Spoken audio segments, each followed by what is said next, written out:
in that sport. So if you have any questions, if you have any thoughts, if you want any clarification on anything, feel free to send us WhatsApp, and the gentleman, I'm sure, will do justice to all of that. It's 02000000995, 02000000995, or 059-415-7777. Mr. Kwabena Poku and Nana Asante Appiah, good morning, and thank you for joining us. Thank you. Good morning. Good morning. Hope you are good. Yes, we're good. Good to have you in the studio. Thank you. Right. So let me start by asking, Mr. Poku, what do you think is the driving force behind that popularity in motorsports in Ghana? Well, first of all, motorsports is quite popular in Ghana. Yeah. Way before we started our watch party series and all of that, except that people did not know a lot about the massive popularity and things. When we started our watch party, people were surprised that, oh, now I don't have to sit at home and enjoy it on my own. I can go somewhere where I have like minds of petrol heads and motorsport lovers who come together to watch the viewing party. But over the past few years, Formula One introduced the series called Drive to Survive on Netflix, which has garnered a lot of support, viewership, especially for the African market and the American market together. So people were now seeing the behind the scenes of what goes into the sport, the drivers, and these are not acted, but these are like real situations where Netflix is actually following every move, every situation with cameras, and then putting it together as a show. So every year they come up with the previous year's edition. So this year there's a new season out, which is actually the previous season, which was last year, showcasing the behind the scenes, the teams, the struggles, the victories, everything. So it garnered that popularity. And this year, when they were turning 75, F1 went a little bit of, I would say, Hollywood or bougie, maybe a bit of entertainment. So they said, okay, let's bring all the 10 teams together, have one big party instead of having separate launch dates and distorting the whole season. They brought all of them together. They gave them specific time schedule, to showcase their cars, to showcase what they are bringing on for the next season, to showcase their new drivers and all. So it gave it, and the O2 Arena has the reputation of putting off big shows and big events. And for me, when I watched it on Tuesday evening, it was a wow situation, especially for me, even in the industry I play my everyday work life in. So it was, for me, like I was in heaven. Mr. Asante Appiah, would you like to add anything to what Mr. Poku said? Oh, yes. With regards to the... Certainly. In Ghana, as you are growing up, you remember all of us when we used to make our own cars and put ball race and race it ourselves. So I think it's an inborn thing and natural with the African. And if you look at what is happening in the continent at the moment, even South Africa and Rwanda are trying to host a Formula One event. We have the people, and we have people who are interested in motorsports. When we started the BMW Club, we did a few things in Ghana that surprised us. We did some form of drag racing at Labadi, and the crowds were such that we couldn't contain them. So we did another one at Afienya, and it was also a blockbuster. It caused confusion in the city, and now we don't even have a venue anymore. So we have a whole lot of people who are interested in motorsports. So it's natural that once Formula One became easily available, it is now attracting a lot of people. I think people are also tired of the football and the other things that they used to watch, because some of their favorite teams are not doing well anymore. So they're finding other things to do.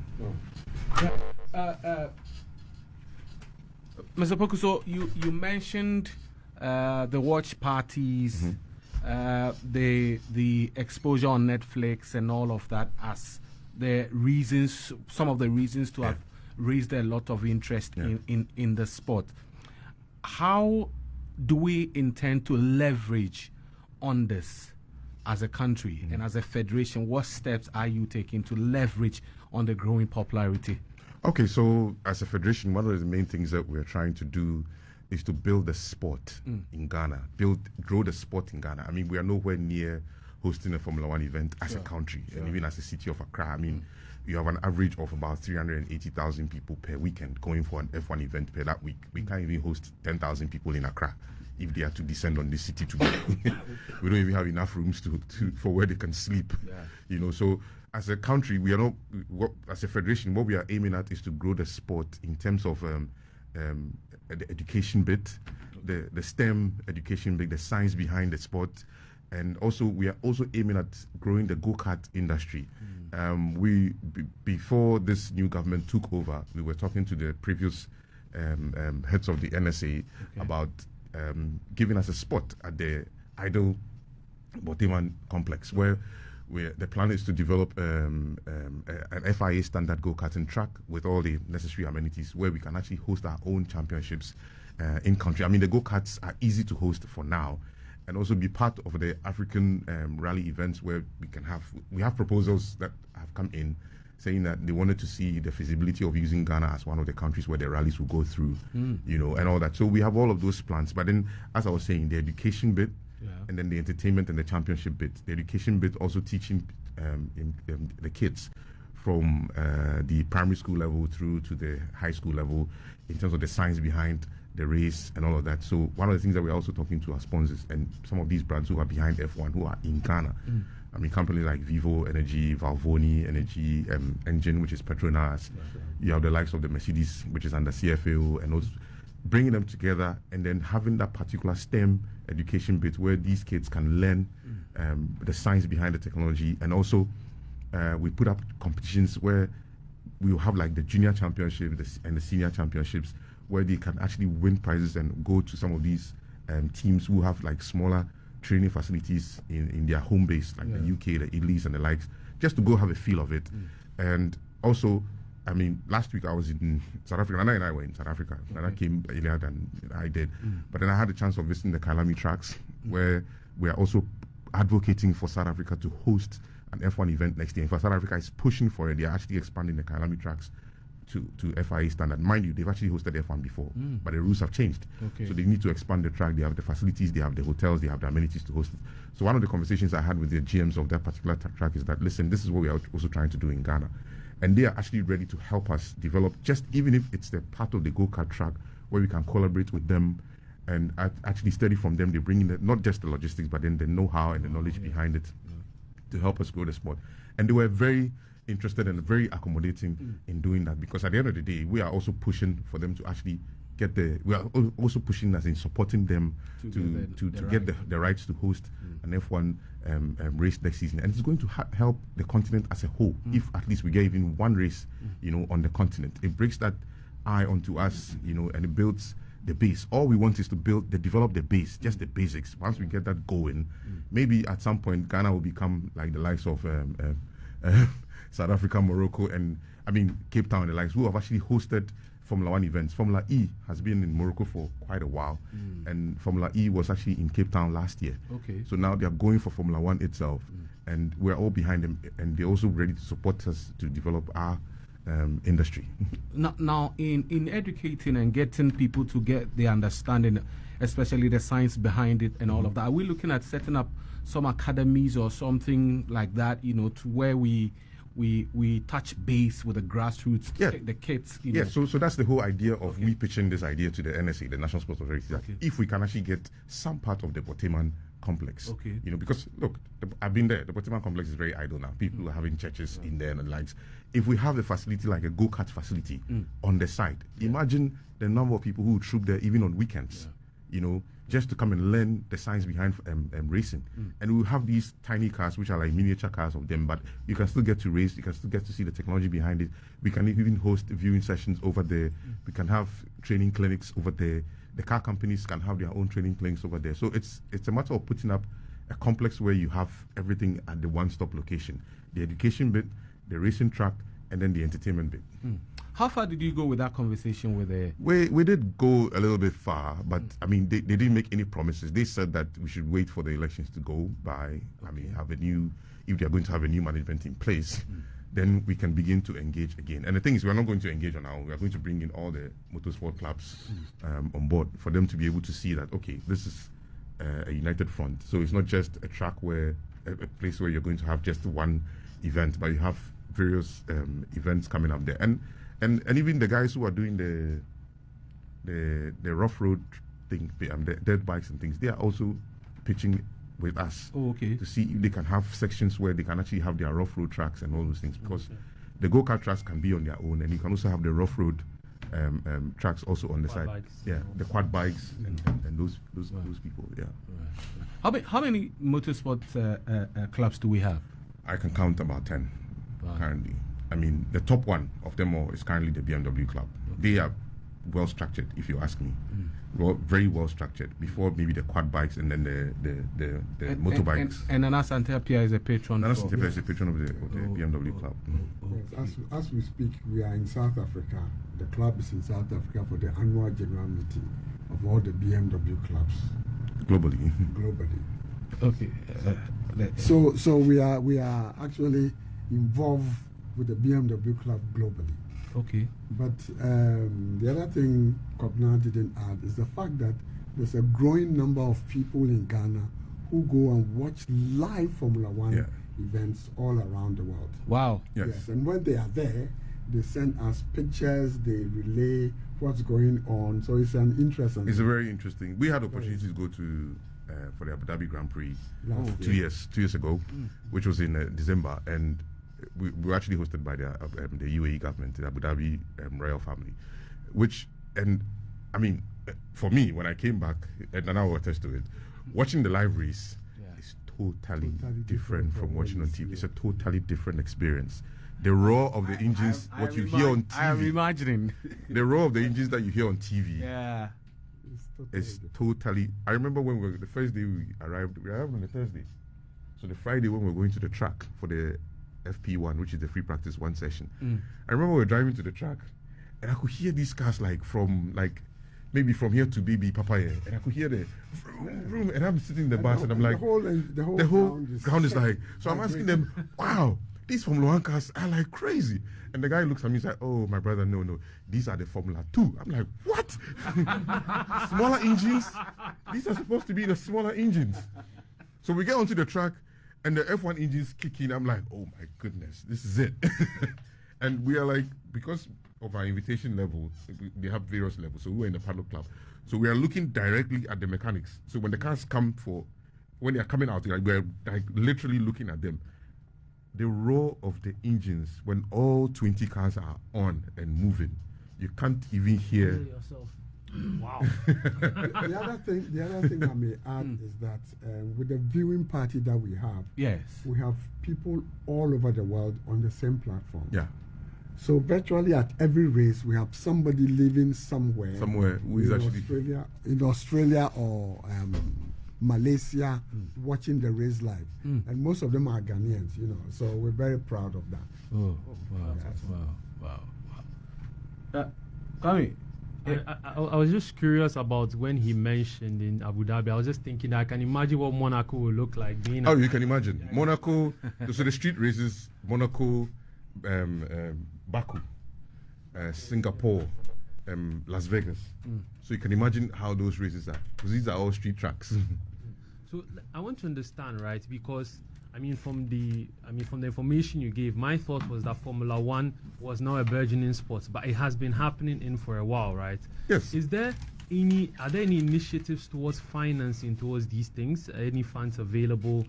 Because you mean for us in Ghana, right? Yes. Okay. Because to set up massive clubs, I know I've heard of the BMW Club. I did not know there was one in Ghana myself, but this is the first time I'm hearing. The BMW Club has been around for years. Yes. Yeah, it's one of the most vibrant. Very vibrant. Yeah. I've ever attended one of their showings, I think around the Yes, the Afinia Road. They had the drag race over there. Okay, so for us, so the idea now is that we have until I think ending of May to finish our FIA affiliation forms, which we are currently working on. It will cost us about thousands of euros to become a member of the FIA. Now, with that, we'll be able to access some form of funding from the FIA to help us grow in terms of the education level, the basics and things like that. Okay. But we're also talking to Karting Africa. I actually met them in South Africa. I think the Friday, the Valentine's Day, that's when I had my meeting with the Karting Africa guys. And they are also ready to help us fund in terms of funding and equipment. because they don't want to just come in as funding it. They want to come in as also as partners, and they have the experience. They've been running this for years, and they are well vested with FIA, the standards and everything. So we're also talking to Karting Africa, and the gentleman is actually supposed to visit Ghana sometime in April, to also come in. That's when we might have also quite advanced a developer talks with NSA just to go see the site before the NSA gives us the grant to use the facility. Because the thing is, as much as we are going to develop the site, we are doing it in partnership with the NSA. Yeah. So the NSA still has some form of ownership in there. And whatever revenue that's going to come in, it's going to be like a PPP, private partnership sort of split, to use the facility. But we will also have our own say there. And then as I was saying, the education bit, the education materials, the education logistics and all of that, the idea is to be able to have a seat on the African aspect of the FIA so that at least we can get a say on some of these things, and then we can also advocate and push for them to help our industry grow. We are not there yet. That's why we are starting with the karting and then the STEM and education bit, and also growing the interest of the sport over here. Eventually, we hope to do Accra, we hope to do Kumasi, we hope to do Takrady, the Golden Triangle. Once we get the Golden Triangle done, then the rest is, can have its sail on its own. This year's viewing parties, we are just about to release our schedule for the Accra. Yeah, I was about to ask. Accra and Kumasi. We have 2 sites in Kumasi that we are adding to the schedule. Kumasi people are on our neck, like, you guys have to be here, you guys have to be here. So we're going to Kumasi. We have a bit of some media partnerships. We're hoping to grow our media partnership base. Especially that base will help us propel the interest in the sport. Okay, another question. I have one more question, right? Looking at how we're trying to grow the FIA in Ghana and all that, and with your experience leading the charge in some regard, what skill set do you think is unique to Ghana in any aspect of this FIA? Oh, in terms of Africa FIA, our skill set will mainly be in terms of organization, in terms of putting together motorsport events. That aside, we also have the technology and the knowledge base in terms of technology over here. We have a couple of Ghanaians who are actually working with various aspects of Formula One. Also locally, if you look at our BMW Club, for instance, they have every single mechanic you can find over there with the knowledge and the know-how. Trust me, Nana will tell you that. If you see some of the cars they've built on their own over here, they bring, of course, they can take your normal BMW and turn it around, and you'll be surprised. You know what? I had a question that is actually related to that. We see Ghanaians, modify their cars for speed and performance. Okay, I was about to ask Mr. Asante Appiah, what role do clubs like BMW play in ensuring responsible driving and road safety? Because we see all of these cars, all of these people trying to modify their cars, for speed and for performance and all of that. I'm sure you have a role to play in that. Yes. We have been virtually every year we do a road safety campaign when the national road safety people are doing their thing. Okay. There was a time that we were at the toll booth to distribute pamphlets and things like that. And within the group also we have lectures and we get information from all over the world in terms of safety. And sometimes we send out some of our people to South Africa to learn how to drive properly. Yeah, we think we know how to drive, but we don't. What does it take to be a member of the BMW Club? Just own a BMW. And you don't even have to own a BMW. You have to be enthusiastic about cars. You can come and join. And to add to the road safety bit of it, we've had programs with one of our sponsors, Heineken. Heineken, in terms of F1 safety, Heineken is the one who drives that particular charge. Okay. They have the Don't Drink and Drive campaign and all of that. So even in Ghana, we've had events in collaboration with the BMW Club where we promoted road safety. I think it was about 2 years ago. Yeah. And Heineken is very heavy in terms of road safety campaign. If you drink, don't drive. If you drive, don't drink. They have all of that. So we're hoping to actually work on that aspect of our campaign with them this particular season as well, where we promote road safety issues as well. Okay, I have a quick question. It's some 35 minutes after 11. You're still live on Team Talk here on Asaase 99.5. We are live across the country in Kumasi on 98.5, in Tamale on 99.7, Cape Coast on 100, 107.3. Feel free to send us your thoughts. If you have any questions with regards to the conversation we are having on motorsports and F1, feel free to send them. It's 020-0000-995 or 059-415-7777. I'm speaking to Mr. Kwabena Poku, who is head of Motorsports Federation in Ghana, conveyor of F1 Watch Party, and then Asante Appiah, patron of the BMW Club here in Ghana. And we'll be wrapping up the conversation shortly, but yes, so quick question on the F1 watch parties, right? Yeah. Is there a viewing schedule and then location timeline for the year? Yes, there's a viewing schedule. One of our viewing schedule for this year, we finished the one for Accra. We're currently working on the one for Kumasi. Now, the one for Accra, one of our major partners is the facility developed by Honeysuckle called the Pit Stop. Okay. We were there last year. We actually used one of our events to open that place. And we're going back this year. So our main locations in Accra, major ones will be Pit Stop, Labadi Beach Hotel, the Marina Mall car park. We'll have a few outdoor events over there.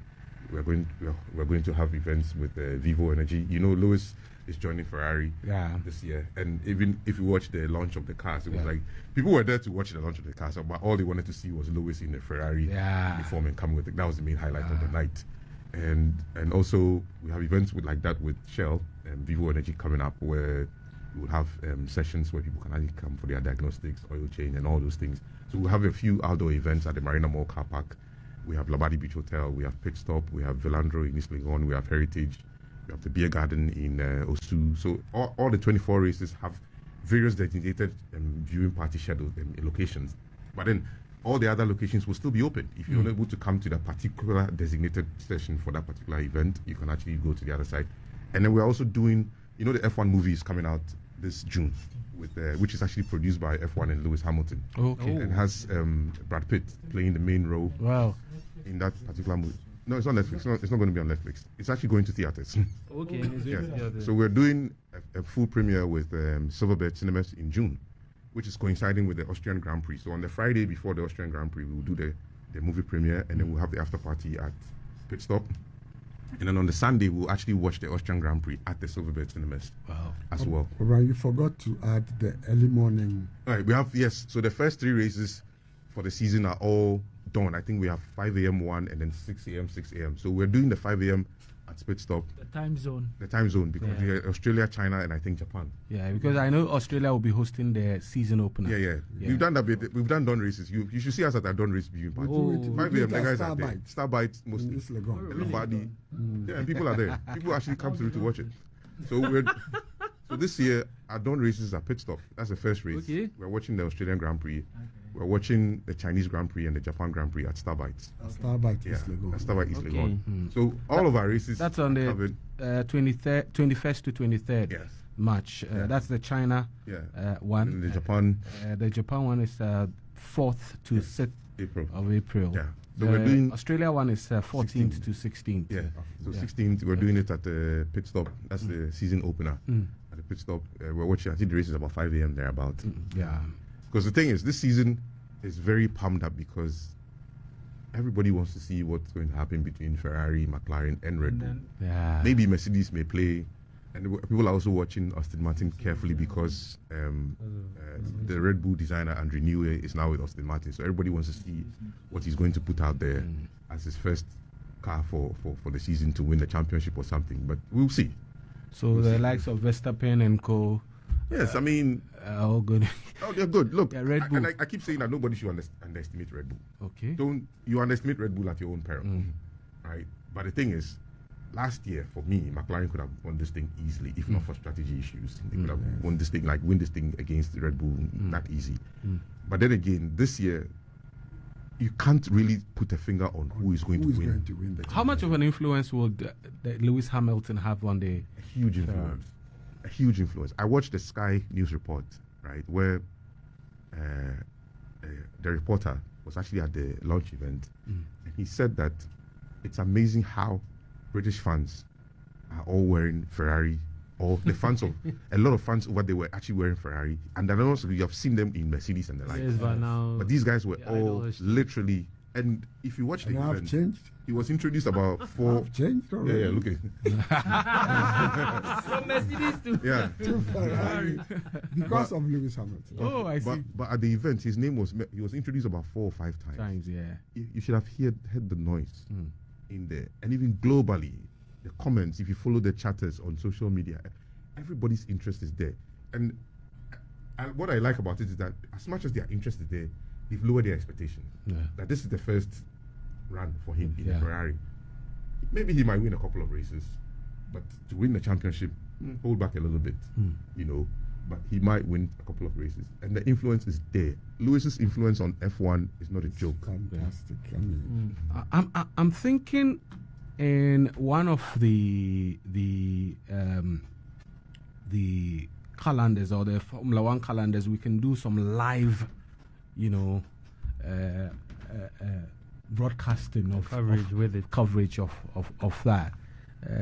We'll discuss it. We'll discuss it. talk about that. Oh, yeah, we'll discuss We've it. done it before. We've done actually it done it before before with John. with Yeah, George. so we can have it live on Asaase. We've actually done it before. Yeah, so I think we've done it like twice. So let's think through and see what can be done. Maybe if not the Australia one, we can do the China or the Japan one.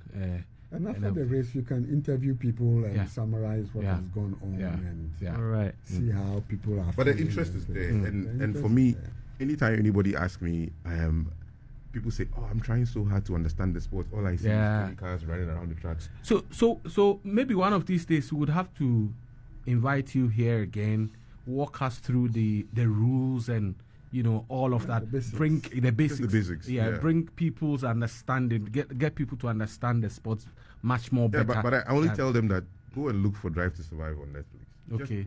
Just watch from season 1 to date. It's not boring at all. Yeah. The stories you hear, the strategy you hear. Have there been any changes for this season? Every year there's some sort of rule changes. Okay. There's some sort of rule changes this year which is taking effect. But the major rule change which is going to kick in, transform everything, is from next year. Next year, major rule changes, because next year also you have Audi coming. Audi is entering big engines, and next year's changes are massive. Yeah. So maybe I'll take. All right. Would you like to give personal 3 for the season? Personal 3. Yeah. Yeah. In terms of drivers or the cars? Yes, the drivers. In no particular order. Yeah. In no particular order. My take, I'm going for Norris. Norris. I'm going for Norris. I'm going for Verstappen. And then the third one. And the third one, I probably will stick my neck for Lewis. Okay. Mr. Asante Appiah. For me, I'll always be Lewis first. Okay. Secondly, I think Lando will do better than Max this season. Okay. I think that is what will happen. Lando Norris, huh? Lando Norris. And then the third one, The third one will be Max. Verstappen. Yes. Okay. So, but with the cars. Oh, with the cars, the championship, I probably will stick my neck for McLaren, huh? McLaren and Ferrari. Okay. Still, again, McLaren and Ferrari. Because last year was McLaren and Ferrari. Yes. So I'll stick my neck out for McLaren and You Ferrari. see, what I believe Okay. in and what accounted for the flop, if I may put it, for Mercedes over the course of last 2-3 seasons is the fact that they did not listen Thank you. well Oh, enough. of course, they did not listen. They didn't listen They didn't to listen. Lewis. Not just Lewis. They didn't listen in complete. Because if they did, you have Lewis, who is a heritage on its own when it comes to driving. And he's telling you. And he's things. telling you need to do ABCs, the engine, the tires. But you see, I think this has everything to do with what they believe, their beliefs. No, we are Mercedes. We decide how to go about A, B, and C. But with Lewis leaving, and later I think they came out with some BS stories about Lewis wanting more years, new chapter. That's why he left. But everybody knows the reason why Lewis left, and the major one has to do with the engine. Do you think he left acrimoniously? No, Oh, I don't think so. no, it was coming. But I think the problem was Mercedes. They didn't want to make him a lifelong ambassador Of and the- all these things, which Ferrari has given him, you know. And immediately he went to Ferrari. Ferrari shares have gone up by 10 billion. 10 billion. Yeah, They paid him. it's so What's an serious. icon? Oh yes. All right, Rula, if I may, I love, my son love races. Like anytime he's watching them. That the Ekow races. So when I was in Cape Town, I think I saw the tracks. Yeah. So I was asking, and then I didn't know about, is it Kyalami? Yeah. And then the tour guy was telling me, oh, wait till you visit Kyalami. They hosted a Grand Prix Years ago. 1993 about was 2 the last decades time. ago, Yeah, and all that. I 1993. said, oh, I said, look, now they are pushing for Cape Town Grand Prix, and I Cape think Town has already done Formula E. yes, they want. He was telling me Mackenzie, that's the sports minister. Yeah. He loves. Yeah, he's the one who's actually So pushing. he's pushing It's for- an agenda for him. I think Okay. we It's a can straight do, up we agenda can do for the him. same. It's, Because no, it's over his a agenda. weekend, Yeah. Over a weekend, the amount of money, Money. the That was country me. makes. Me, I'm a finance guy, so anything I do, I look at the financial aspect, what it brings to the table. The bottom line. Yeah. Yes, no, the economic impact of these things, it's huge. Yeah. They've expanded the It airport. boosts the economy and all that. They've done so many things in Joburg. I mean, look at Abu Dhabi. The whole country is what? How many? 650,000 or something like that. and then they have like more than half. So they are doing the That Abu Dhabi Grand people- Prix. I'm telling you, the whole You world. won't is even there. get flight. Serious. Oh no, we were in the Paddle Club. Paddle Club had about 20 suites for various Full up. teams plus various brands. It was all packed. No, And we every go to year, the, I we, mean- we leave our suite and go to the rooftop, packed. I Like, mean, I've been going to the Abu Dhabi Grand Prix like 6 years consecutively, Oh, okay. virtually every year. And every year, the numbers keeps on growing. You can see it. You know, it's a. They've been deliberate it's not, about It's it. not Oh, yeah, only yeah. hard work that brings money. Yeah. they are so deliberate about it, and their attention to detail in Abu Dhabi Grand Prix. Impeccable. Attention to detail. Already, Massive. they've started marketing. Yeah, the tickets are came out available. yesterday, and they are like December. flying off. And this event is in December. I think I need to. And I the need to cheapest check. ticket is $500. This- That's the cheapest ticket, though. This $500. I'll see if I can have a thing. Let me tell you something. Let me tell you the Lewis influence. His first race will be Imola in Italy, driving as a Ferrari driver. Okay. Imola is sold out. Monza, which is the second race in Italy, is sold Italy. out. Mexican Grand Prix sold out. Brazilian Grand Prix sold out. Damn. All of them are even later in the year. In a year, They're damn, so already literally, Already. most of these races, if you're looking for tickets to buy, you're literally buying off the black of the market. black market. And if you are interested in Monaco, £7,000, you Monaco. can make it. Yeah. All right, that's how I was interested. I'm like, hey, truly the principality lifestyle. We can And even that, you're not staying in Monaco, mind you. You're staying you have in to say- You are staying east and driving down every day. I bet you we can have this conversation for the next 2 hours and it will not be boring, but we need to move on to other issues also.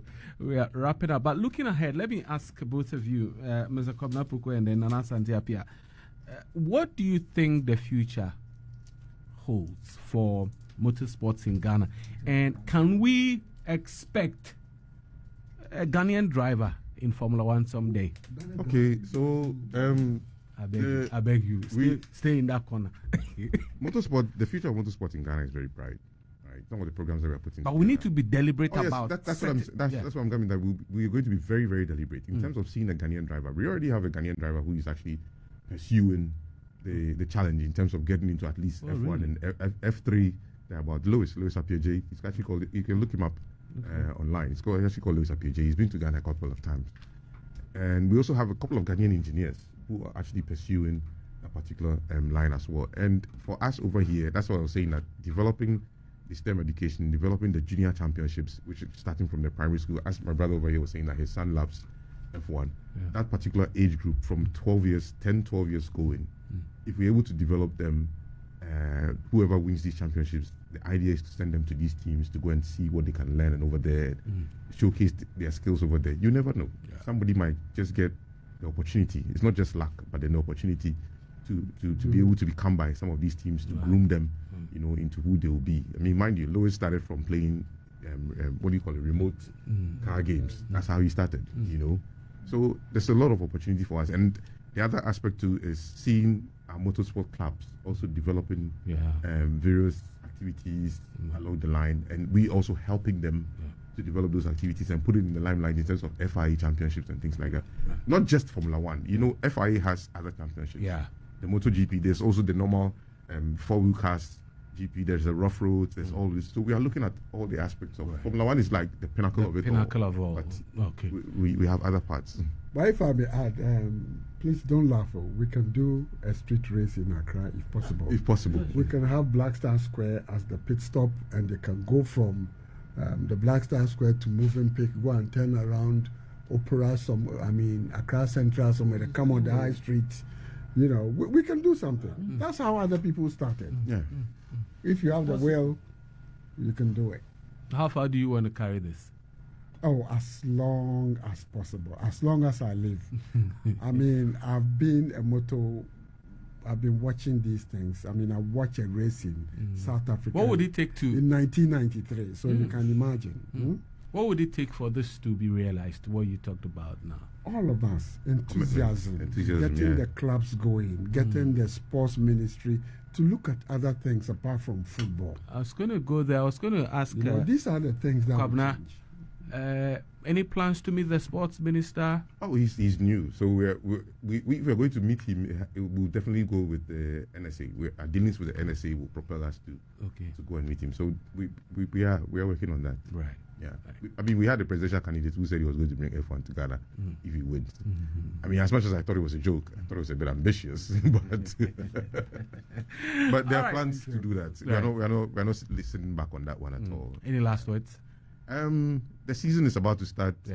People can join us and follow us on Instagram, F1 Ghana. We also have our motorsport handle, the Motorsport Ghana, where they can actually find the schedule where we are meeting. If you want to join our WhatsApp group, WhatsApp platform is also opened. Right. You know, details are on our Instagram handles and our Twitter handles as well. So, the opportunity is there. We are asking for more members to join us. Come to the viewing parties. There will be people over there who can actually explain the sport to you, just the details of it, the small details of it, and you will actually really enjoy it. The fact that somebody's microsecond or somebody's tight change can determine the whole race, you know, the time you spent over there and all that. It's amazing. It's amazing. Yes, we are open arms for everybody to come and join us.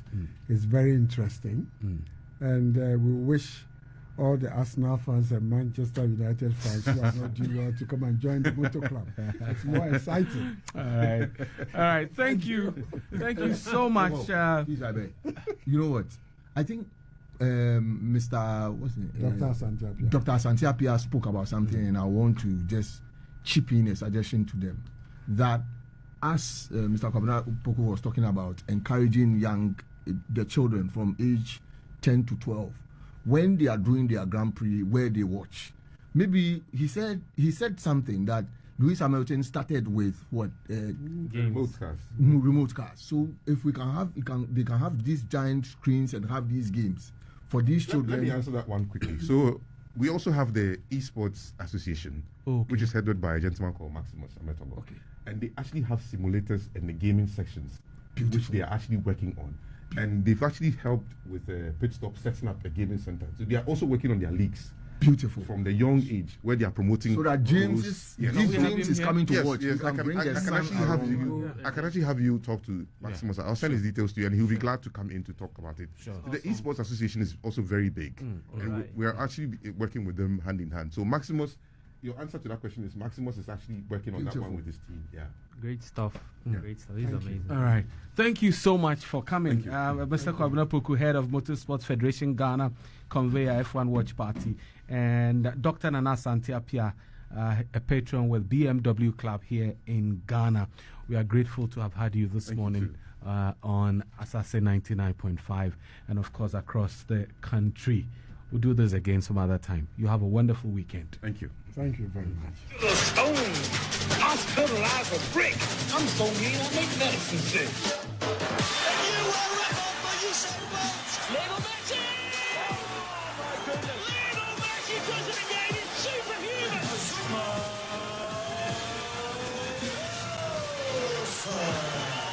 Michael Dunbar.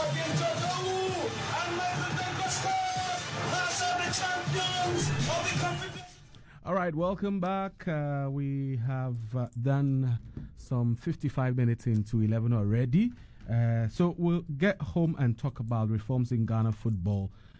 We are going to be joined via Zoom by Eric Aligedede, who is a former general manager for Xtra FC, as we talk about the reforms in Ghana football. A lot of things have happened in the course of the week.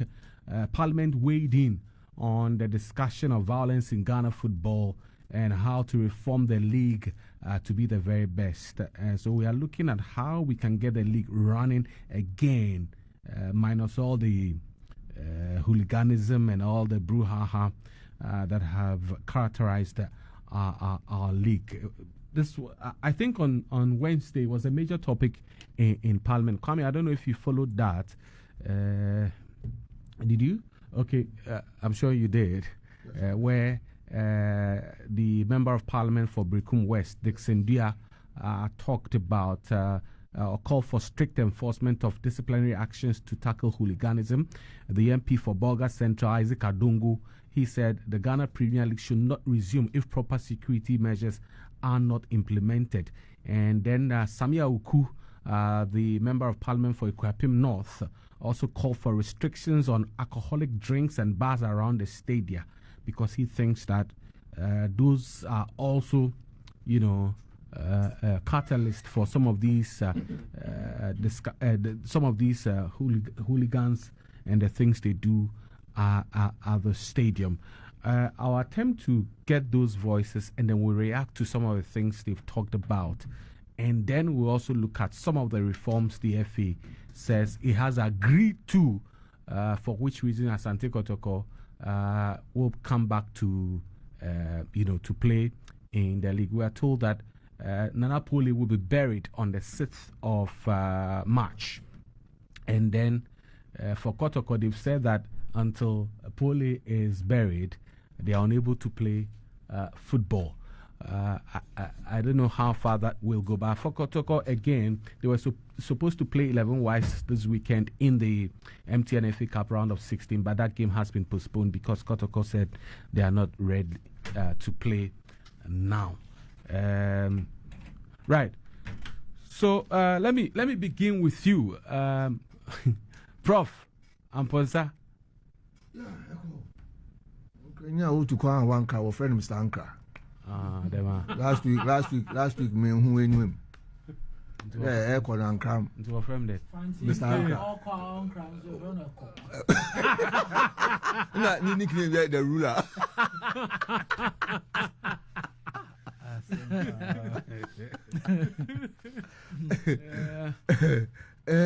Our parliamentarians have said a lot.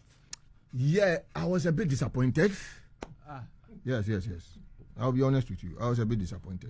Which of them? Yeah, no. I said not the as for the statement, the MP for Brekum West, we all know him.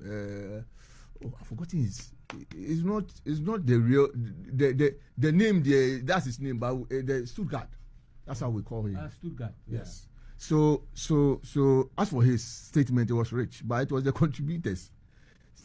The point is that I think that we will listen. When we listen, you will all be the judge.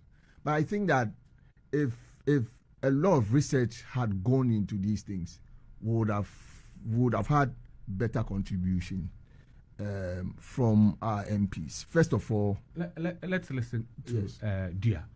No, as for him, there's no problem. It's the contributors. Yeah. Let's go on. We will listen to all of them.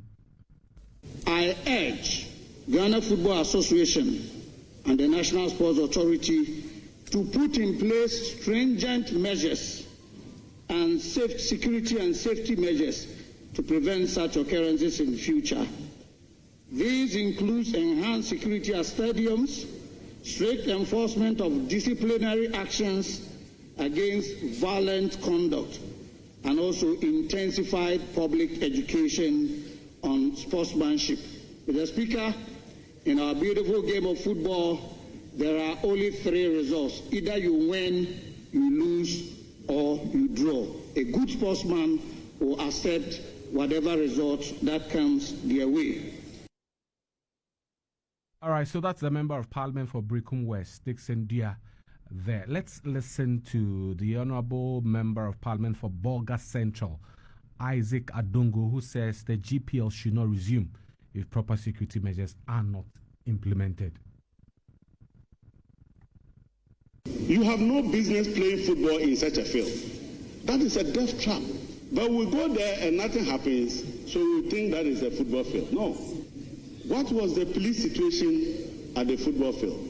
Where were the police? What was the requirement of security that was supposed to be upheld in the stadium? In this particular instance, the information we have is that this young man had been threatened prior to the match, and that the security agencies should have known that what happened to the young man could happen.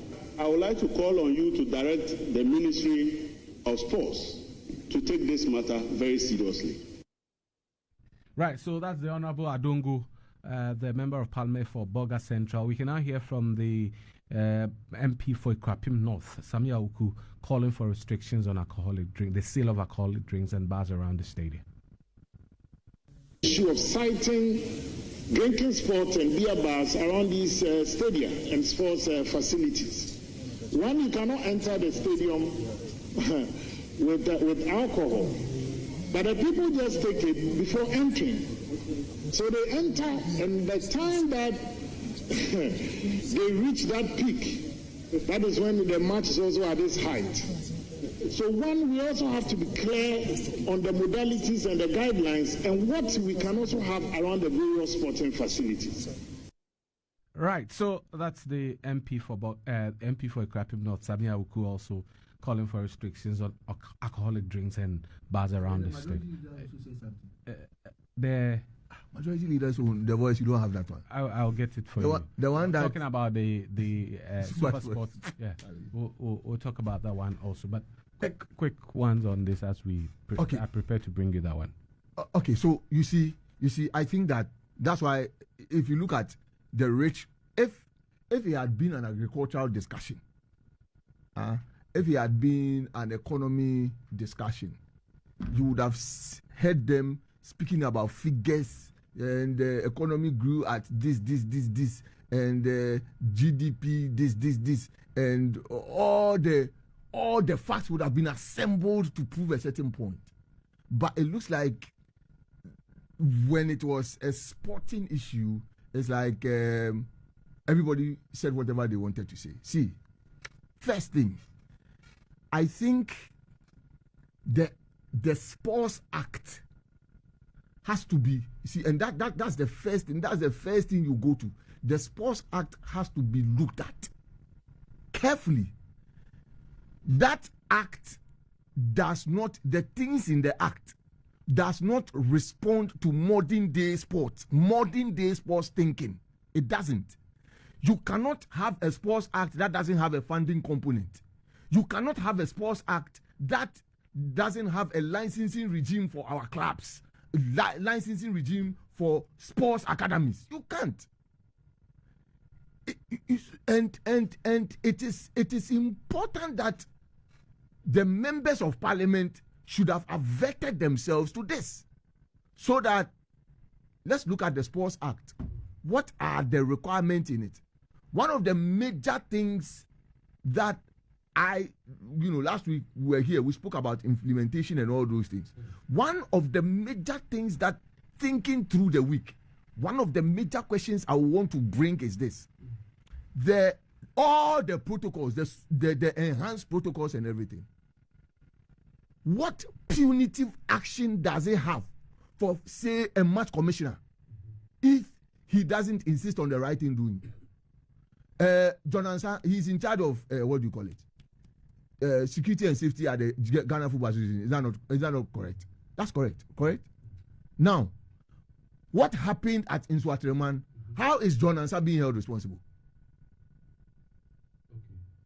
So the lack of punitive, so must go beyond that's one aspect. Yeah. The lack of punitive action for persons that are in charge if they are negligent.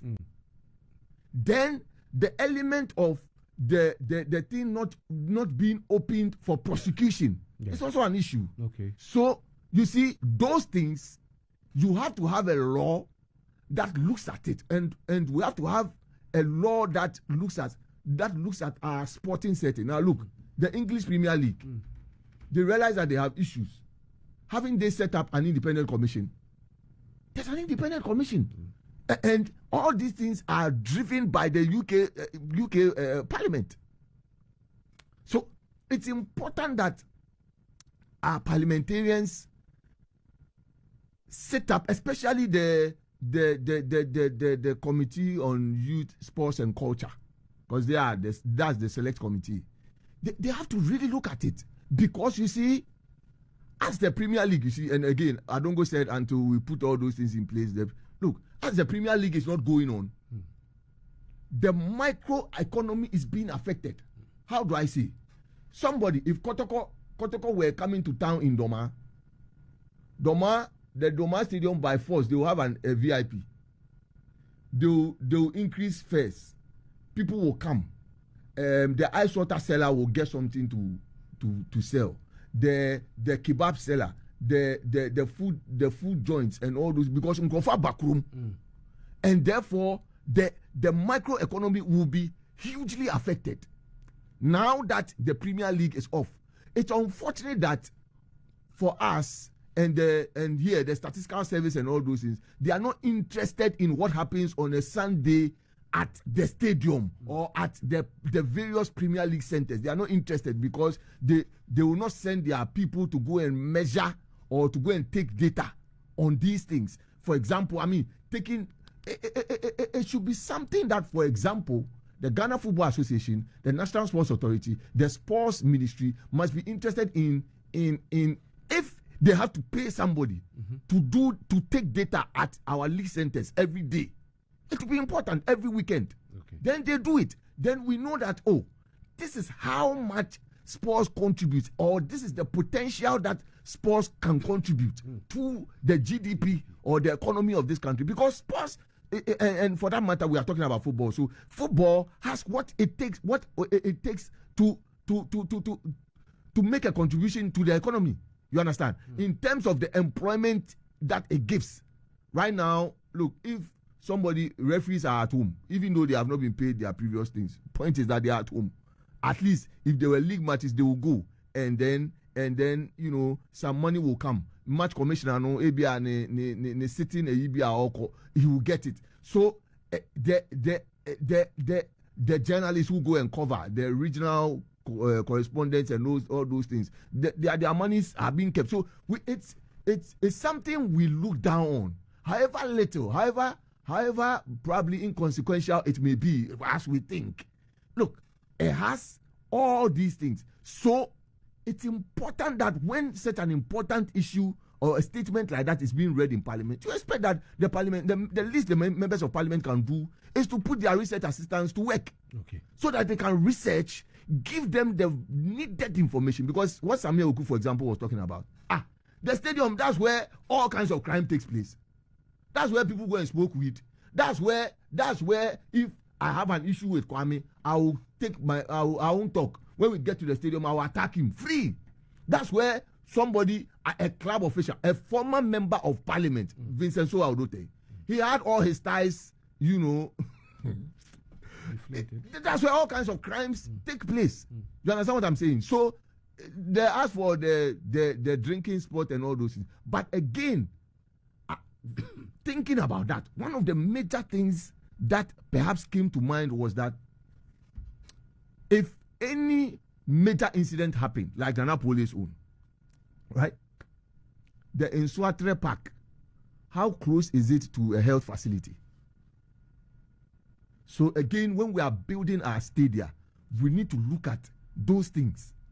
So there is a whole, the sporting area, if we want to really benefit from it, let's be deliberate, and then a lot of thinking has to go into it. A lot of thinking. Okay. Because it has potential to contribute massively. It's not only cocoa that can give us money. It's not only tourism. even for tourism and all the assets, there's the aspect of tourism, sports tourism. So sports has it's enormous. It can be the utility player for Ghana, Ghana's economy. It's everywhere. If the recreation aspect is improved, it means that the health budget will go down. You understand? So it has all kinds of things that probably we haven't quantified. The joy that when people's clubs win, it brings to them, the satisfaction. We cannot the branding aspect, our sports personalities, the equity, the brand equity they have. Today, you can use Azuma Delson to sell Ghana. You can use Stephen Appiah to sell Ghana. You understand? So the benefits are enormous. And so we cannot continue to be seeing sports as the normal thing, the recreation and all those. There's a whole lot of things, but maybe you allow my colleagues, but there are a lot of things that allow your colleagues to come. There are a lot Thank of things, you very much. There are a lot of things, you know. James, Ruler. Yeah, it's your turn now. This is the way you put it. How are you reacting to what our MPs? It's a bit sad. Why? And that 2025, honorables, our lawmakers are in Parliament and they are talking about how to reform Ghana football. In 2025, now what they are supposed to talk about is how come last year's GDP, sports contribution dropped probably this year by 2% or 3%. They are now supposed to be talking about figures. They are now supposed to stop talking about, so last year we gained this from football. What can we do to enhance the figures when it comes to boxing, other sporting disciplines? Look, when you visit stadia or venues outside, even in UK, people still take beverages to the venue. Which type of beverage? Alcoholic beverage. They take their beers and all that in a plastic containers. It's not been banned, but you see, it's the how you enhance security. Our MPs say they should. No, because we failed to put systems in place to check all these things. Yeah. We failed from governance point of view. Governance, not necessarily at the top level, but even with the GFA, the election, how officials are elected, accountability and all that. The structural point of view too, we failed. Because an incident will happen probably Stamford Bridge or Anfield. Cameras will pick whoever or the perpetrators. Those people in the shortest possible time will be dealt with. Their involvement with football, they will be banished from entering any venue to watch football, and it's enforced. But we don't have security measures. Look, when you go outside football, Sundays or Saturdays, it's a whole kind of family engagement for certain people. The entire family, they go. They have their entire day at the venue. But here, I can't. Honestly, I'm a football guy. I love Ghana Premier League. But I can't take my kids to any of the venues because they are not safe.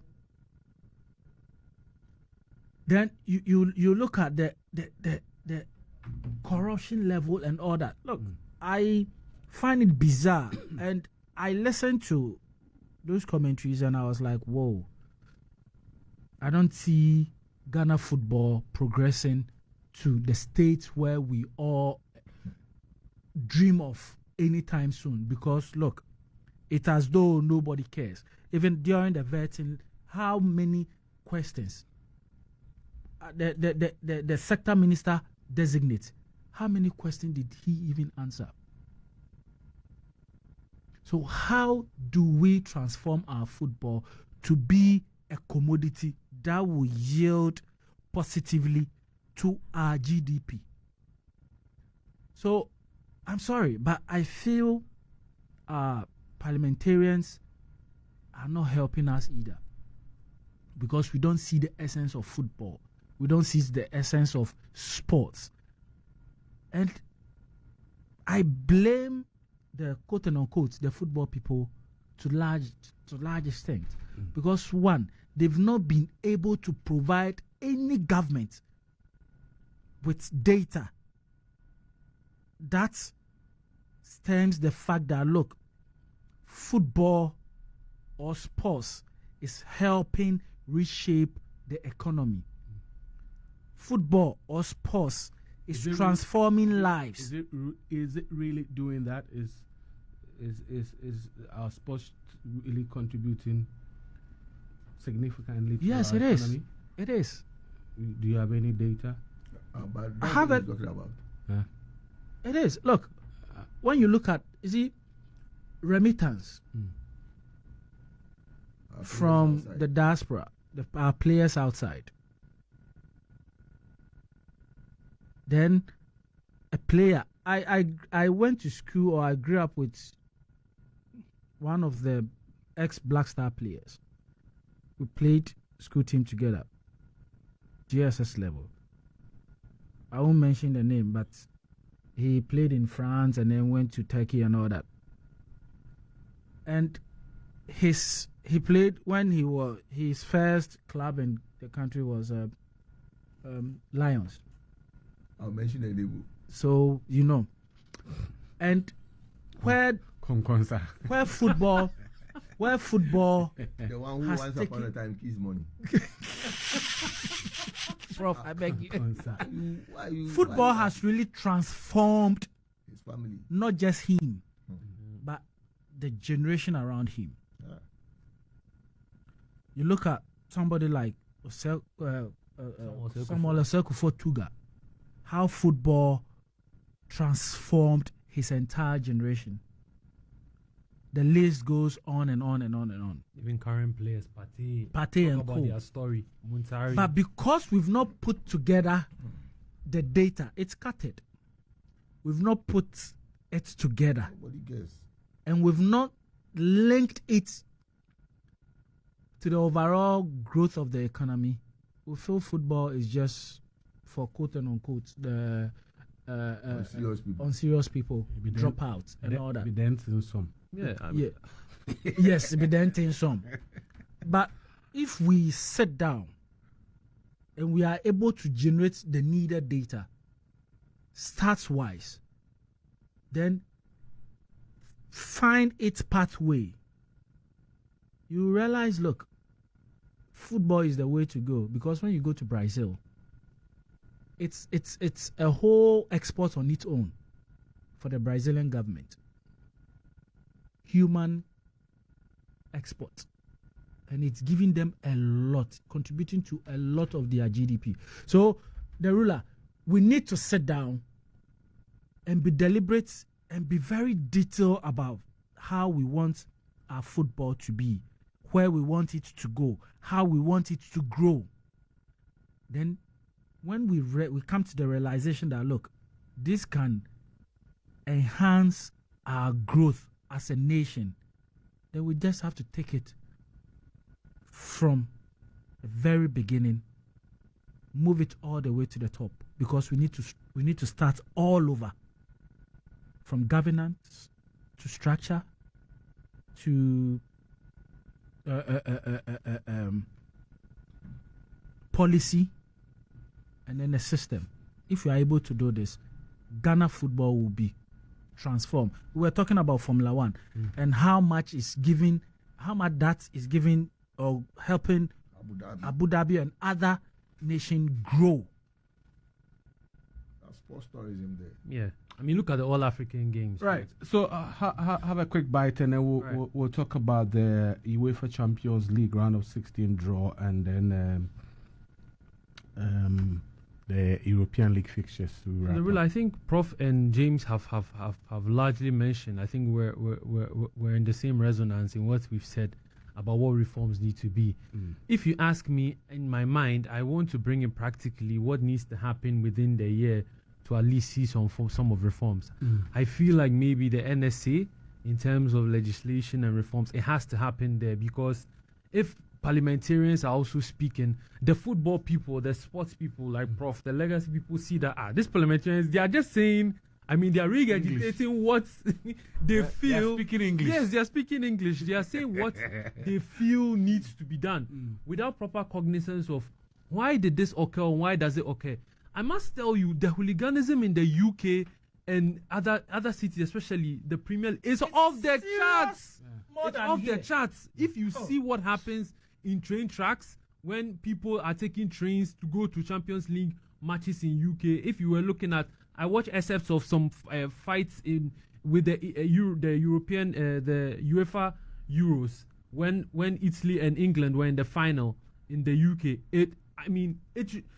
That should tell you about what happens on the field is that there's so much infrastructure set up that nothing will be accepted or tolerable. Look at situations where people could get cardiac arrest, and the protocols regarding it are so stringent that even matches get stopped for fans getting cardiac arrest in the stands. That should show you that the protocols are very, very much aligned to guarantee human safety. And that goes even from whoever is the janitor to the best player on the field to the coach, right? I think these reforms should come from the very top, especially in legislation through parliament, which will affect the forms. We can't do anything, we can't have any substantial change through individuals from agencies if we don't have legislation backing it, because that's the true driving force. Because in as much as everything happens, if there's any legal instrument which drives it, that is what is referenced to, that is what is argued about. If you follow due process, if you're going to court, if you're taking it to the Supreme Court for interpretation and all that. So there has to be enough legislation around what will be the safety in sports as a whole, not just football. Because times are changing now. In this social media age, I dare tell you that you can put in legislation, you can set into your AI on your PC to give you a sample legislation of how football should be managed, and you get a 5, 10, 15 pager within a few minutes. So legislation is not something you have to go and overthink about. You can drive that from what is happening in it's not rocket science. You need to drive that from what is happening in developed countries. Adoption of AI inside these things, best practices on security protocols. There's enough data worldwide which has been consumed by these machine learning models to set it straight for us. So we can start from there to set proper legislation, not that we'll have a committee who will take 90 days, and we know how this committee goes, and approval to parliament, the photocopies upon photocopies which go, lengthy documents. When the game is fast-paced, sports is fast-paced, learning is fast-paced, a day wasted is a very much a lot of potential lost, especially if you're looking at the targeting of the people. So I will take it from a social aspect angle to say that there has already been loss of lives throughout. I mean, Nana Pole, condolences to his family, but other people have lost their lives. The people have lost their eyesight. I remember one time, my father was telling me a story many years ago of someone he knew who was a referee. And I think the referee made a call which went against the home team. The referee was beaten on the field, and the way he narrated the story, it was not funny at all. And so I was wondering that how could they let this happen? And we know what happens. The security apparatus, whatever, in the field sits aloof because they don't also want to get involved because they'll be overpowered if it comes to it. So we really need to have some legislation and some legal backing behind it. That's what I feel will give driving change, because policymakers are drivers of this. It's policymakers who set the standards, or else it will be a 9-day wonder of infrastructure and new setup and whatever else we need to do. All right. Okay. I'm told we have Eric Aligedede, former Instructorman General Manager, joining us via Zoom. Let's quickly have this one with him, and then we can move on to the European front. Thank you very much, Eric. Can you hear me? Good morning or good afternoon. Yeah. Good afternoon, my brother. Hope you're fine. Very well, by the grace of God. I hope you guys are doing good. We're fine. We're fine. Good to have you this afternoon on Asaase. Well, thank you very much for having me on the show. Right.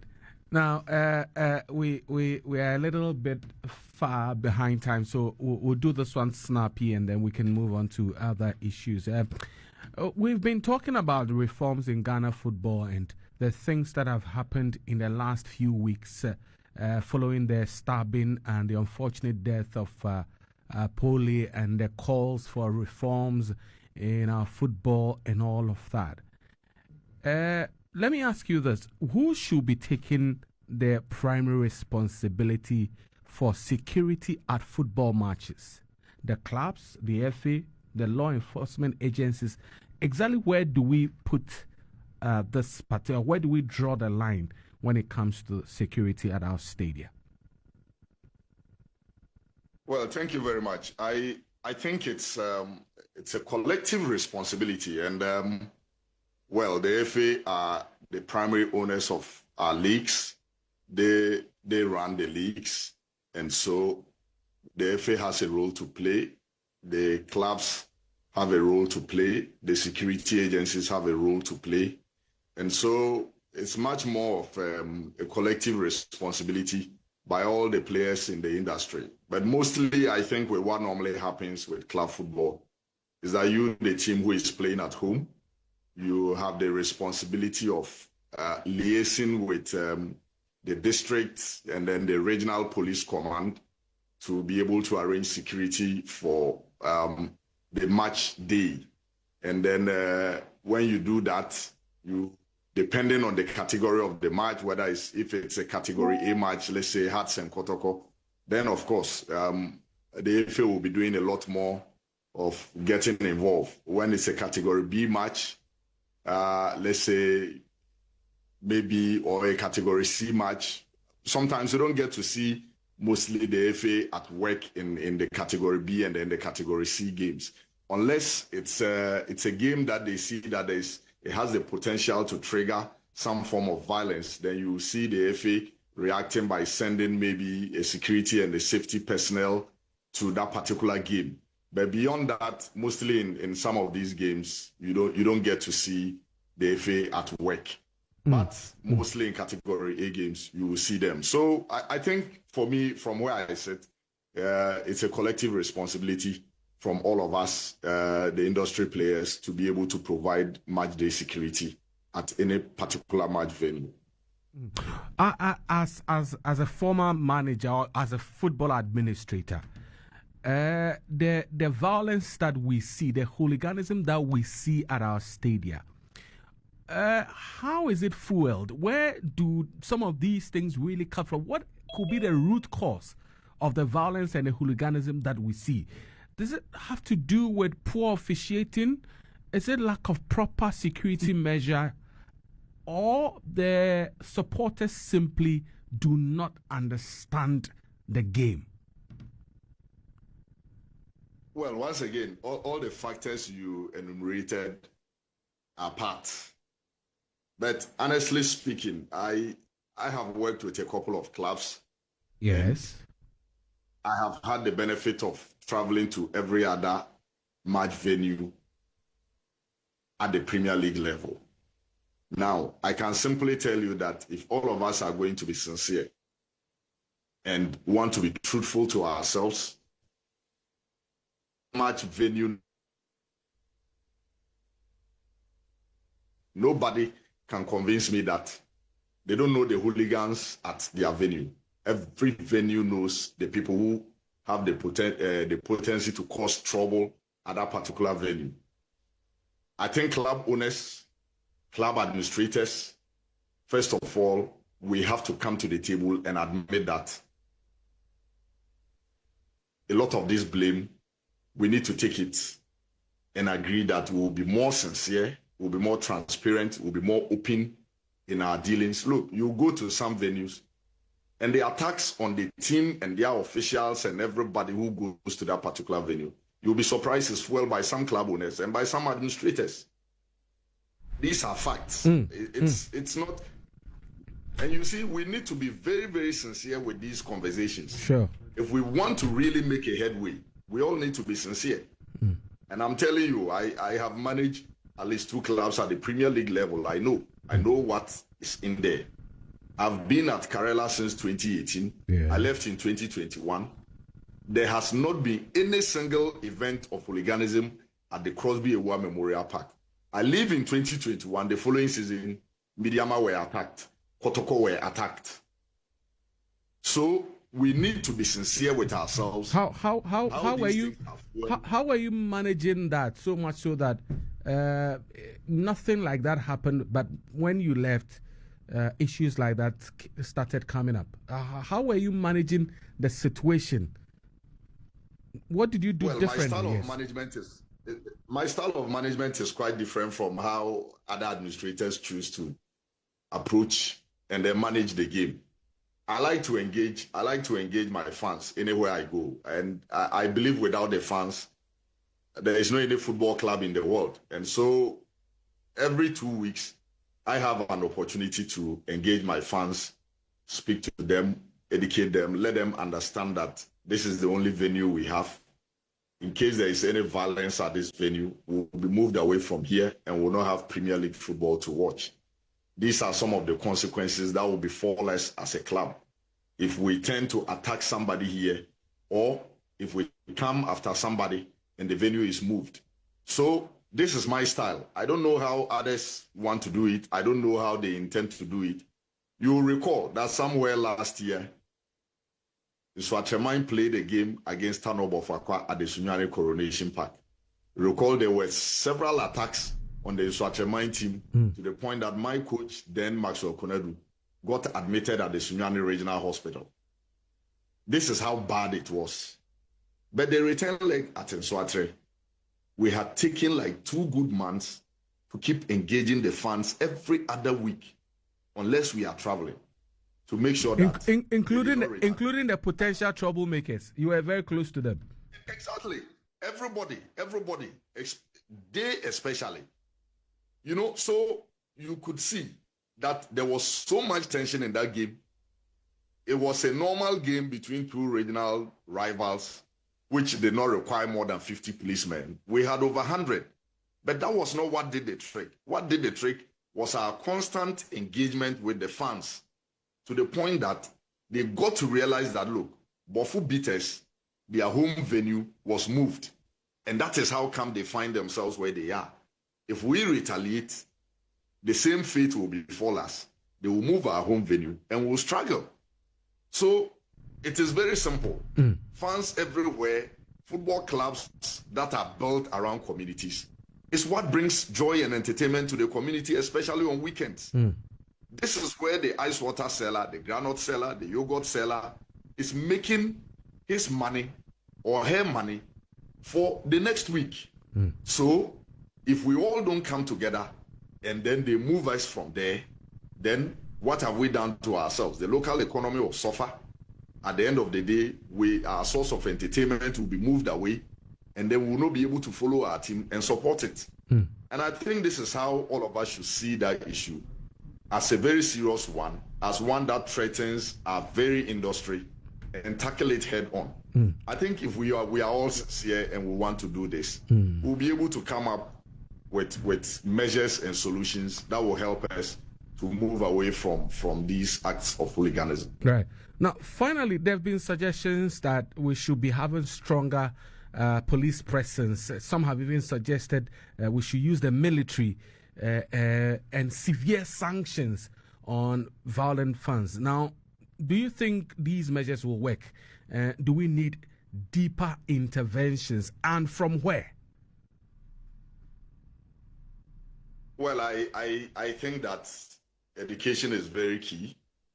Like I said, club owners and their administrators need to get this right. They need to understand that and I have stated, I am on record to have said that violence does not win games. And it's a fact. If you want to win games, recruit well, get a very sound and a good technical team, backed by technology, put your structures right, and you will win games. Even when you are away, you will win games. It does not necessarily have to be all your home games. You can go away and win games. These are the things that we need to start doing. Yes, we need to beef up security, I agree. But once again, the Ghana Police Service needs to be up and doing, because a lot of the personnel they bring to our match venues are people you see on their phones. Some are placing bets on their phones. Some are even much more interested in the game that is ongoing more than the reason why they were brought to the match venue. And so something will be happening. But because they are so fixated on their phones doing WhatsApp, placing bets and chatting and all that, they don't get to see what is actually happening and the reason why they were brought to the stadium. So I think the Ghana Police Service, yes, they are doing a yeoman's job. The personnel are not enough. Yes, they are doing the best that they can. But I think they also need to go down and educate the personnel that they take to the various stadia that you are there for a purpose. Those 2 hours that you are going to be at the stadium, try and keep your phone away and keep your eyes on the people and the reason why you are there. I think when we go on that tangent, we will achieve results. Yes, there are some venues that I think we need to get the military involved, especially in those derby games where we see that those games have the capability to, generate into something else. We can get some 5-10 military men to go and complement the efforts of the Ghana Police Service. I think there are a few miscreants who, when they see the presence of the military, they know the military do not spare like the police. The military, they will swing into action and they will give you some few slaps. And there are a few people who are afraid to go on that tangent because they see military men around. Yes, I think the FA, the ministry, everybody, let's try to engage the Ghana army as well so that they can, from time to time, give us some personnel to also complement the efforts of the police. But believe you me, the greater majority of the work lies on the shoulders of club owners and the various administrators who run the clubs. Eric, thank you so much for speaking to us this morning. It's been wonderful. Your input has been very immense this morning, and we are grateful to have had you on the show this morning here on Asaase Radio. All right, thank you very much, and my regards to all the panelists in your studio. All right, always a pleasure talking to you, Eric. Is it Eric, I think James wants to say something to you.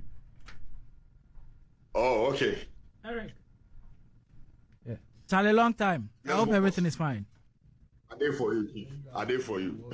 Massa, you owe me. You owe me. I know. The contract you signed, still, my percentage. I need to sign a new contract, but I'll redeem myself from the old. We have to meet, bro. Eric, Aligedede. Eric, Prof here. Eric, you also owe me. Bro. Eric, you feel like you owe everybody. You owe me big time. You owe me. Mommy Steen, you didn't come. You owe me.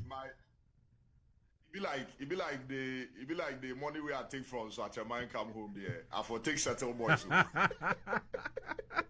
Sharp, we are waiting. You for look sharp. And then we have to meet. Well, guys, we have to meet right after the show. We'll try and link up and let's meet. It's a weekend.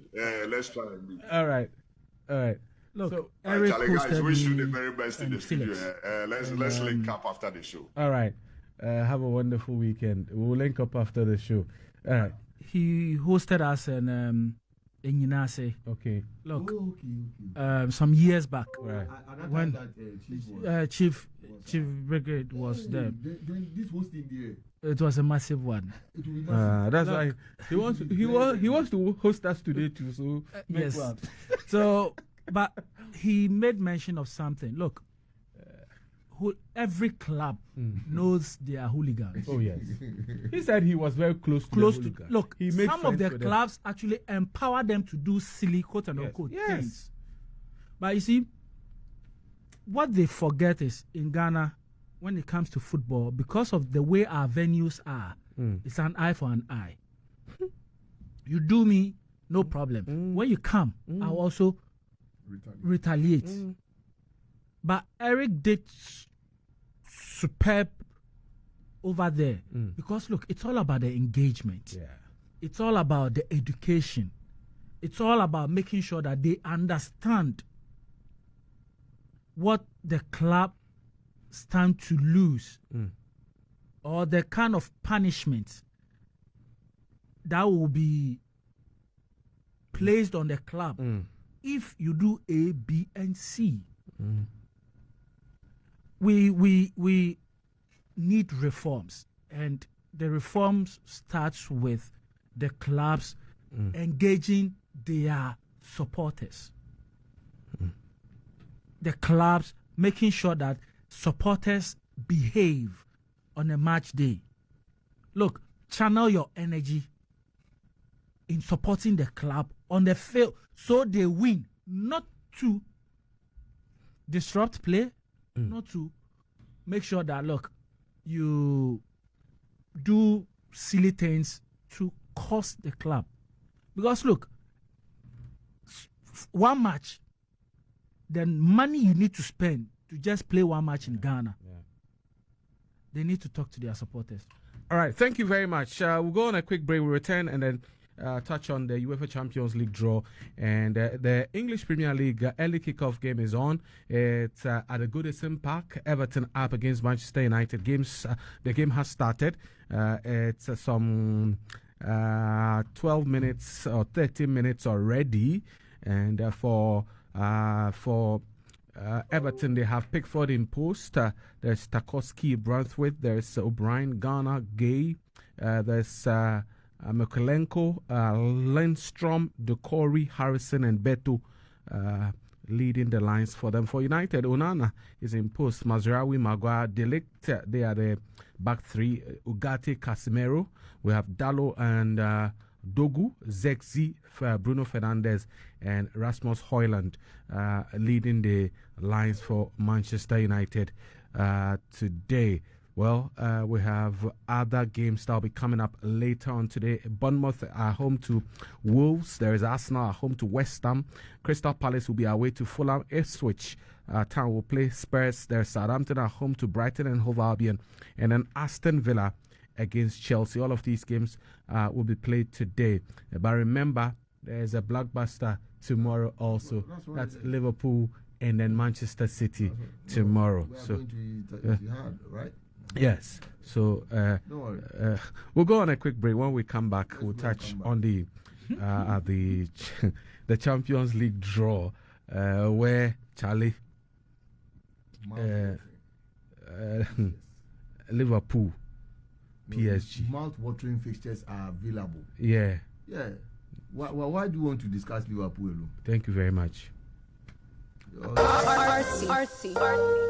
Artistic, relevant, thought-provoking showbiz discussion just for you. Only on Asaase Radio. Don't miss out. Artsy on Asaase Radio nationwide every Saturday from 1 p.m. with Diego and Keely. Get interactive. #Artsy. #Asaase Entertainment. Artsy. Arts. Culture. Entertainment.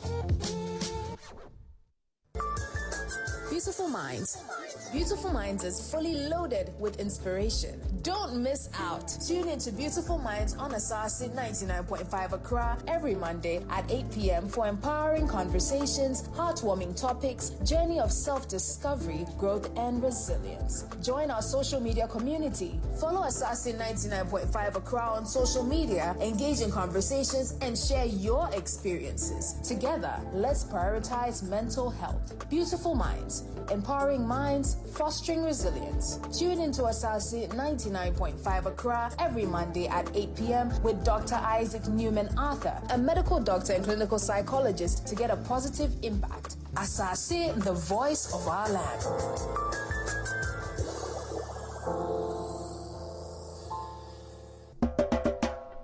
Greetings, massive. My name is King Legacy, the 7-star general. the host of Yard Settings.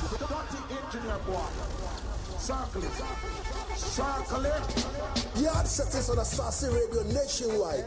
Check out the new update. Saturday, 6 p.m. to 8 p.m. We bring you Asaase Yard Settings Jam. Play you the best in reggae. Bringing you my top 10 reggae hits. And also touching base with you via the phone lines to check out the vibes. How it is like out there. Sunday, 12 p.m. to 3 p.m. We'll bring you the Echo Chamber news, the happenings in the reggae dancehall and sound system culture world. Also the Legends Corner, where we sit and reason with the artists, both yard and foreign. Yard Settings, style a style, and style can't spoil. Yard Settings to the party people! Step back in time and immerse yourself in the nostalgic tunes of yesteryear. It's 2 hours of ultimate collection of mega hits and bangers.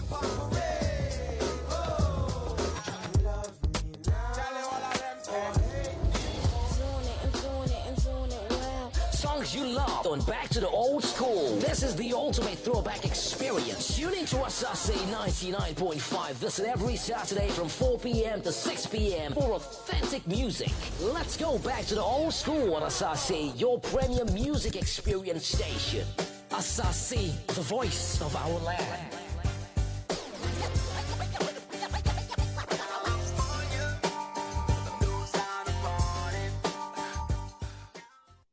All right, welcome back. Still live here on Asaase 99.5 Team Talk. Let's talk about the UEFA Champions League last 16 draw. It threw up some mouth-watering matches where the holders Real Madrid playing local rivals Atletico Madrid. Well, Bayern Munich were drawn against Bundesliga title challengers Bayer Leverkusen. Now, Liverpool, who like Bayern have been European champions 6 times and topped the group's state table, traveled to inform PSG for the first leg after the French side humiliated Brest with a 10-0 aggregate win in the playoffs. In fact, they did not humiliate Brest. No. They manhandled Brest. They were taken to the slaughterhouse. They squeezed the breast. Yes, they manhandled. So how can they do that? yeah, that's unfair. Very, very Unfair. You have to treat Brest with respect. Yes. Yes, but they disrespected Brest. I hope cancer will not come in. They disrespected Brest, and I'm sure one day when they come back, as children, there will be no Brest for them. 5-time winners Barcelona, they meet Benfica again, having faced them in that chaotic group stage match, which they won 5-4, with Rafinha's winner in the 6th minute of added time. Arsenal, they are also drawn against Eredivisie title challengers PSV Eindhoven. That's a team they beat 4-0 in the group stage last season. Now, former European champions Aston Villa, having last played in a knockout stage in 1983, they've been drawn against Club Brugge. They beat Unai Emery's side in the group stage, remember. And then last year's finalist, Borussia Dortmund, they play Lille, while Feyenoord, the second Dutch side to go through, take on the 2023 runners-up in Inter Milan. What's your pick of the draw? Let me begin with you, James. Well, it's I would have wished some of the pairing were a little bit were not done that way, especially having a 2 German side meeting, having a 2 Spanish side meeting. Yes, but that will sell. UEFA needs that publicity. UEFA needs that money. Yeah. So for Atletico and Madrid, it's a derby. So we all know how it's going to end. It's going to be super amazing, and I can't wait to see how that game ends. But my pick is going to be oh wow, serious? Huh? Everton just shot into the lead. Oh. Well, I love Beto. The guy is in serious form. Beto has scored in the 20th minute for Everton. Just as it United did continue Liverpool. to sink. But they'll find their rhythm. Well, I think it's my pick so far is going to be where Barca's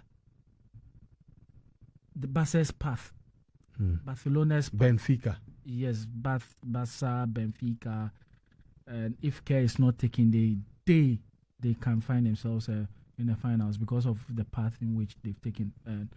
Barcelona can find themselves in the final. Because of the path they've taken. You think they will beat Benfica? Oh yes, they will. Benfica won't be a tough opponent for them at all. So, but okay. What do you think? That's what I think, though. I'm asking you. Don't ask me. I don't think anything. I would love to see somebody who say I don't think anything. I have this this. I know a lot of Liverpool fans won't agree with me, but I want Liverpool to go far against PSG. PSG, I think they currently are on fire. They are on form. They are playing well, but against Liverpool, they always find themselves short in a way. So we will skill pass PSG, but our current performance, Liverpool seem to be on a patchy path at the moment. So I feel we can just drop the Champions League and put all our attention and focus on the Premier League, where the trophy is in sight for us. We have a little hand over Arsenal. I think Ancelotti should put all the energy he's got into that one. Play the Carabao Cup, you win, you settle on that one, then focus on the Premier League. Champions League, we can always have a go at it another time because, one, we don't have a bigger squad. We've not refreshed the team, and we can clearly see some limbs are tired.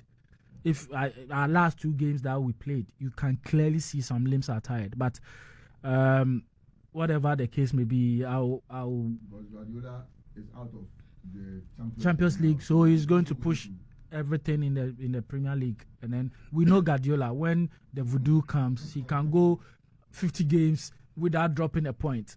But that's beside the point. This draw, I think it's good for the competition because we are going to see some nice games, mouth-watering pairings. But my pick certainly will be the derby in Madrid, Atletico against Real Madrid, because don't forget the two are battling it out for the La Liga title as well. So very interesting. It's going to be very, very interesting. So I think my pick will be Bayern Leverkusen. I've seen their games. I caught a set of the Bayern Munich and Bayern Leverkusen. So I watched a set of their 0-0. I think about a week ago, last week they played 0-0 and they are facing themselves in the in the Champions League again. If you look at the way Bayern has run up, especially with their draw against Celtic, which was a big upset for all those invested in that game, right? We can tell that Bayern, they are still lacking something. And even though their close rivals will be Leverkusen this season, they're topping them a bit in the league. You can still tell that Leverkusen can take them to the sword in this Champions League because they've matched them boot for boot. Their matches are keenly contested. You tell that company is trying to do something, but Xabi Alonso is also showing that he's not easy to push out of the way. I think that matchup especially has been set up well. It will give some good fans and energy too, because I was imagining Bayern had faced Real Madrid again. Bayern may be taken out. But Real Madrid, Atletico, at this stage, I feel like Atletico is stronger than they were. They have more confidence. Alvarez has proven why he didn't want to play second fiddle to Haaland and left to Spain to play there. I also think that the derby matchups here are very good. But one key match which I feel could also go haywire will be PSG Liverpool, because one thing I'll say is that the form Ousmane Dembele has come into this particular end of January into March. I've not seen this in his whole career. And right now it's very telling. It's very telling. I don't know what Luis Enrique has told him, but is very telling, because if you usually watch PSG matches, you know that he's one of the single points of failure for them. He will herald a clean attack to the final third and then misplace a pass or play over the bars, and his decision making was terrible. For them to take a decision to sell off Randall Kolomwani, who I felt was also fairly good, a good player who could fit, because he couldn't fit into such system. And after that, Ousmane Dembele has come on form. I think PSG are now confident that with this roundup into the round of 16, they will give them a lot of confidence to go into the next stage, and they may take out Liverpool. Liverpool themselves are not doing too well. They had jitters against Wolves. They've been conceding late. There was a draw and a fight against Everton. I mean, tomorrow as well, we'll see what Dr. Guardiola will do to them. But yeah, we live to see this. Oh, all right, your pick, Prof. We have just about 2 minutes to wrap up. So obviously it will be the Madrid derby. I think that's a feisty game. Personally, I don't want Real Madrid to go for it. So because in the Champions League, I mean, at this stage, if you don't get a team to get out of Real Madrid, come on. They don't play final. They win final. Now Mbappe has shown why he was bought. They will go all the way, and I think that Mbappe has come into his element. And you see, the strategy that was adopted up to now, I don't get it. The four in the middle, and how he managed to get Rodrigo, involved in that four, and then get that 4-4-2 arrangement. It was really, and it was a masterstroke. And we have always said this, that Ancelotti will always know. I mean, people were thinking about how is Rodrigo going to fit in, how is Vinicius, how is Mbappe. Over the season, you can see that he's found a space for Mbappe and then Vinicius to thrive, and they are thriving so well. The 4-4-2 system is really, really working for them, and I hope that, and I pray.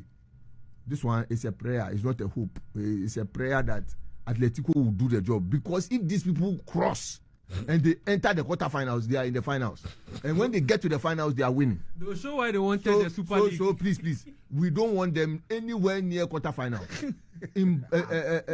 Julian Alvarez must do the job. He and Antoine Griezmann and his charges, they must do the job, ensure that they get out of Madrid. We are tired of them winning the Champions League. We need a new face for the Champions League. If they win this, I'll agree with Florentino Perez. The Super League. No. All right, guys. We don't want them. As for Liverpool, wait. Yeah. You beat PSG. You beat. Wait. I know you beat PSG left, right, center. I said wait, and then we'll have conversation. Wait for what? I mean, the United people are talking plenty. Wait, and we'll have conversation. The United people, they say what? They are losing to Everton. They know the inside self. They don't want to talk some, but it don't be anything. Wait, and we will see. All right, so guys, thank you so much for coming. That's it for today.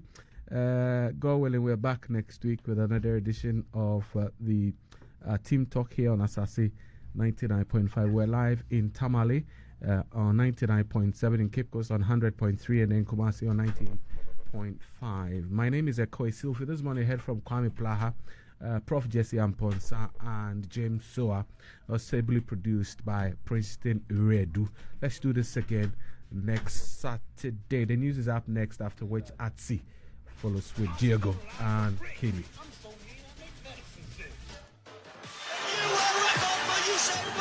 Lionel Messi! Oh my goodness! Lionel Messi does it again! It's superhuman!